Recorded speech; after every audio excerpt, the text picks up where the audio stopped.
Components just got a big update in the 4.1.1 PTU.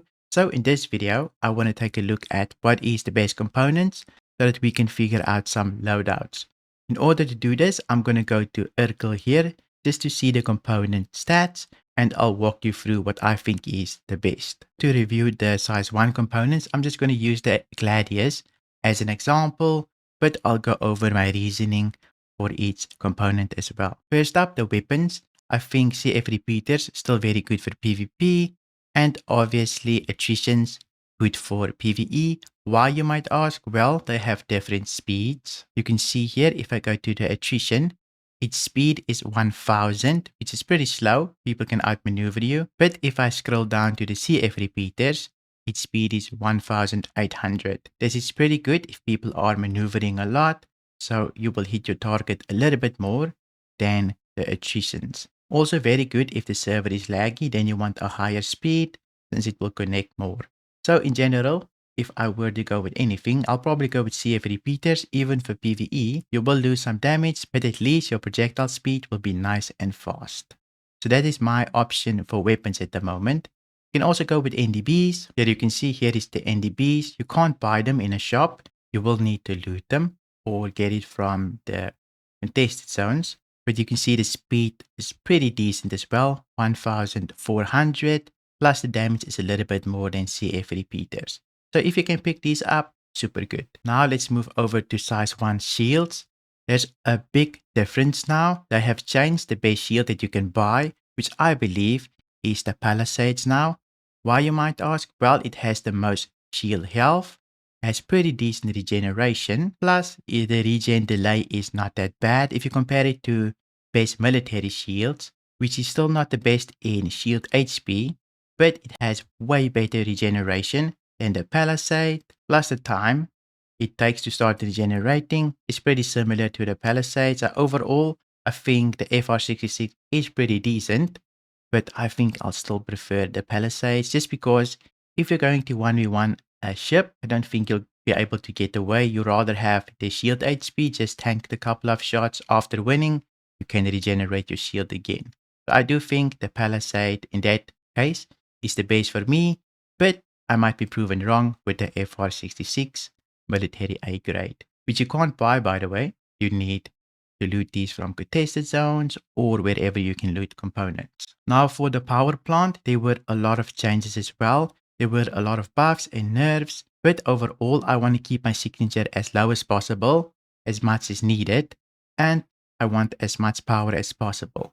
So the Luma core will give you pretty decent power, but if you want to go stealthy, you can always go still with a slipstream, which is very easy to loot. All that you need to do is pick up a salvage contract and try to get hold of a Talon so that you can just take their power plant out, but you will lose quite a bit of power now. For example, the shield will take so much power, so you won't be able to max out your thrusters, or you can decide I don't care about the regeneration, so I'll just have the shield active and I'll increase my power to thrusters just so that I can have enough boost.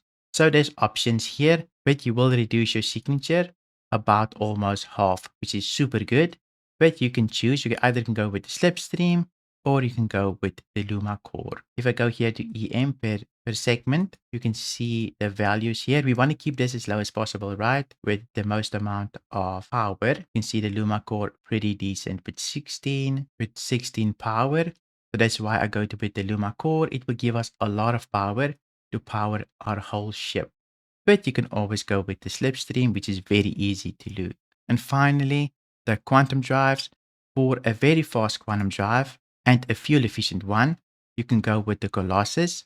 This one will increase your signature though, even your IR. So if you want to sacrifice a little bit here and there, you can definitely choose the Colossus. It's very good, gives you some decent distance, plus very fast. If you want the max speed, there is a military version as well, the VK00, which is very fast but not as fuel efficient. You can't buy it, you will need to loot it. That's why I went with the Colossus for my quantum drive. But obviously, I do like stealth, so I'll still probably go with the Cypher stealth quantum drive here just to reduce my IR. For coolers, they don't matter that much. That's why I just go with a Vapor block. It gives me the least amount of EM and IR, plus it still provides some cooling so that my IR doesn't become crazy. But overall, cooling still doesn't matter that much. So that's why I just go with the stealth cooler for this build. Now that I have covered all the size 1 components and my forts, let's go to size 2 components. For size 2 components, the base shield here is the rampart. Why, you might ask? Well, again, it gives us the most amount of shield HP, right? Plus the regen is pretty decent. It's not military decent, but it's pretty good. You can see 4.5 seconds delay after taking damage before it starts regenerating. Size 2 ships are pretty big, so in most cases they won't be able to run. It's just a straight up fight. You either kill or you die. So that's why we go with shield HP. Plus the HP on the component health is pretty decent as well. 1100, which is super good. If we go over here to the military version, which is probably the best one, you can see the regeneration is 530. Very good actually, but you lose some shield HP here. So still pretty decent. I'll still pick this up if I can find one. But overall, I think if you're going to just straight up buy something, the Rampart is still the winner now. For the power plant, I'm still going to go with a stealth power plant just to reduce my signature quite a bit. You can see it gives me 17 max power here. You can even increase it a bit more. If you manage to loot an Eclipse, which I have a video on it, you can easily loot this from a Prowler. Very easy, just choose salvage mission, take the component, and you have one, which will give you 18 power. But let's say you need way more power for a size 2. Well, what will you choose? You're going to choose the Star Burn here. This one will give you the least amount of extra signature, but still provide you with the most amount of power. But for the Cutlass, we don't need that much power anyways. So the Star Burn, not really needed. For the coolers, same reasoning as size 1 coolers. We don't really need a lot of cooling in this meta still. So Icebox is just there to keep your IR down. You can even just tick the box here, only have 1 in cooling. Nothing will burn out and nothing will happen to your ship if the cooling isn't sufficient. For the Quantum Drive, I'm still going to go with the Hemera. It's just very balanced. You can see it's super fast, got some decent distance and efficient, plus the military version, which is way better if you can find one. But overall, it's still very fast, the military version. You can always go with a stealth one again to reduce your IR. For example, if I were to go with the stealth one here, I would go with the Bolt and I still get pretty decent speed and distance. So it does make a difference what you choose, since your IR will increase if you have a regular one and it will decrease if you have a stealth one. So very good overall. And this is my reasoning for the size 2 ones. For bigger ships like the Constellations, we will need to change out the shields, which is a parapet. Still the base shield, I believe, just because of the shield HP.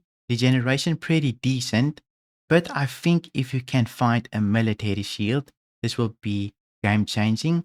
Why, you might ask? Well, because of the regeneration of the shield, it will actually become super handy because most of these bigger ships have shield faces. So when you fight, you always try to only take damage on one shield face, and once that shield face is down, for example, let's say your front shield face, it goes down, then you'll just flip your ship. The back shield face will take all of the damage while your front shield face is regenerating. Once it is regenerated, you can engage the fight again and still tank a lot of bullets. That's basically how you fight with bigger ships. You just show different shield faces and it will regenerate if the shield face don't take any damage. So having a very fast regeneration speed on a shield face like the bigger ships, I think is very valuable. So that's why I think having better regeneration will probably be the play. And it's not that big of a difference, about 10k difference in shield HP. But if you can't buy it, I'll just go with the parapet and call it a day. So overall, for the base components that you can buy, the base shield is the Palisade, which is size 1. The best power plants is the Luma Core for size 1. Or you can go with the stealth version, which is the Delta Max. You can choose either you want power or you want stealth. And then for coolers, most coolers, you just always go stealth. which is the vapor block for size 1. Quantum drives is all up to you. You can always go look at what you like. The base shields for size 2 is the Rampart.